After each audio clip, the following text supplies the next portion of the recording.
northern United States, every winter they start to sink into depression. And it's related to the lesser light of those days of winter, and the treatment, therefore, is relatively straightforward of full spectrum light for X number of extra hours per day. But as I said, pretty unlikely you're going to see that in Queensland. Okay, one of the things that complicates the diagnosis is it is statistically uncommon for somebody to just suffer depression. Most of the time, people who suffer depression also suffer coexisting conditions, what are clinically termed comorbid disorders. Hands down, the most common coexisting condition is some form of anxiety disorder. The most common form of anxiety disorder is what's called a social phobia, people who have a great deal of discomfort around other people. They're afraid of speaking in front of people, they're afraid of being around people, they find social relationships very difficult. But substance-related disorders, especially alcoholism, something we'll talk a little bit about later, eating disorders, personality disorders, and various medical conditions. So that's part of what complicates the picture, is that not only is the person dealing with depression, but they're dealing with other coexisting conditions. Why it becomes so important, especially for people to learn ways of managing anxiety, because even though in adults, anxiety and depression are found most typically together, they don't have the same age of onset. So for those of you in particular who have younger children at home, 8 years old, 9 years old, 10 years old, when you see a kid who is an anxious kid, this child is at a very high risk of becoming eventually a comorbidly depressed adult. Anxiety precedes depression on average by about 8 years. So it's again one of those things that parents have to be tuned into, that if your kid is afraid of other kids, the other kids are outside playing, this kid stays back in the classroom, doesn't have friends, doesn't want to socialize, you can ask, well, should we make a big deal out of this, or should we just ignore it and hope he grows out of it? You really want to do something sooner rather than later. All right, so the big question, how do you know if you're actually depressed? These two questions alone have a degree of validity and reliability that matches the longer testing instruments, the depression inventories, and there are many depression inventories that are used in research. The first of the two questions is, during the past month or more, have you been feeling sad, down, blue, or depressed? That addresses the mood part of the equation. The second question is, for the past month or more, have you lost interest in the things that normally interest you? Have you stopped deriving pleasure from the things that normally give you pleasure? That's what's called anhedonia, the loss of pleasure. If somebody says yes to one or both of these questions, it doesn't automatically mean they're depressed, but it certainly tells you you want to take a much closer look. So physicians are especially being pushed by the various medical associations around the world to make these two questions a standard part of their diagnostics. Most of the people who suffer depression don't go to psychologists, but they do go to their physicians for reasons that we'll talk about that are really on this particular slide. This slide is about the most common symptoms of depression. The most common symptom is some form of sleep disturbance. There are different forms of sleep disturbance, but it is really a major area of interest to appreciate that not only does sleep disturbance accompany depression, sleep disturbance typically precedes depression. In other words, when somebody goes through a stressful period and it ruins their sleep, they are at a much elevated risk for a depressive episode now coming their way.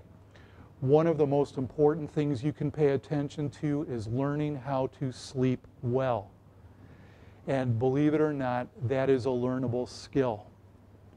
But if you talk to people who sleep well and you ask them what they think about when they go to sleep, they typically say nothing.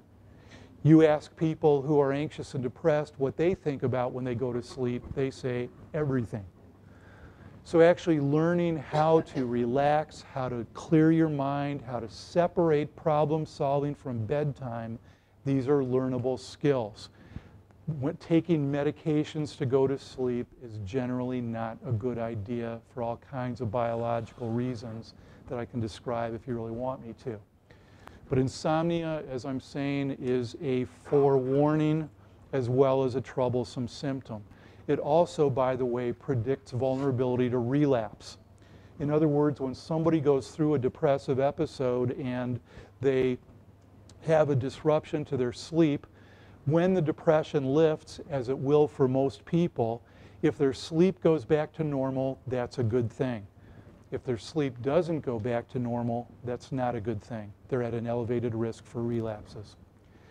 And you can appreciate how loss of energy then would be the second most common symptom. If you're not sleeping well, it's hard to feel energetic. Vague somatic symptoms, backaches, stomach aches, headaches, neck aches, the kinds of things that they go to the doctor for and the doctor never finds anything. And then into the emotional realm, feelings of worthlessness, feeling like, I don't contribute anything to the universe, why am I here? Excessive or inappropriate guilt, feeling bad, feeling guilty all the time that somehow you're not doing what you're supposed to be doing. And certainly the ability to focus is one of the first casualties of depression, where people just have a hard time paying attention, following conversations, remembering things. And at the extreme, people who will even have thoughts of death and suicide. Most of the people who are depressed don't make suicide attempts, but some do. And it becomes obviously a critical issue to address that early on. If you've ever had thoughts of death and suicide, seriously, it is one of the most compelling reasons to want to get help sooner rather than later. You'll recover from depression. Very unlikely you'll recover from death. All right, so if we ask the question, what causes depression? Think about your answer to that question. What causes depression? You just answered it silently inside your head. If you said that depression is a disease caused by a shortage of serotonin, then I can tell you the drug companies love you. But that's not because it's true, it's because that's the advertising. So how you think about depression is going to determine whether it is more easily solved or less easily solved. It predicts whether you're more or less likely to go for treatment, and it predicts whether you're more or less likely to respond to treatment. Is depression caused by genetics? Is it about biochemical imbalances, psychosocial stressors, errors in thinking called cognitive distortions? What's going on with depression? The answer is every single one of these factors and more. Diet, exercise, things I don't even have on the screen here, all contribute to depression. And if you look at the literature, you will find lots and lots of evidence for every single one of these variables. But the variables range from biological to psychological to social. Hence the biopsychosocial model of depression, which predominates the field. All of these factors make a difference, and they will be different for each person. So for one person, it's much, much more about what's going on in their social world, and for somebody else it's much, much more about their individual psychology, and for somebody else it's about their biology.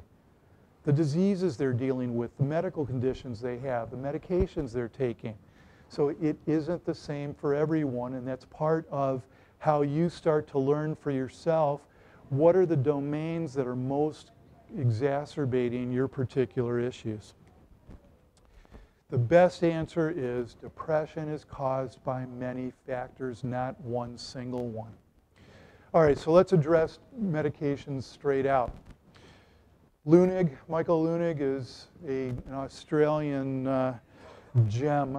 I mean, his cartoons are just phenomenal. I caught this one where depression is nothing more than a simple chemical imbalance in the brain. I'll send you away with a prescription for these little pills, and very soon a pleasant sense of confidence, control, and normality will return to the situation. thank you, I'm so grateful, you're so marvelous, thank you, goodbye, and then there's the medication afterglow. You know, if it was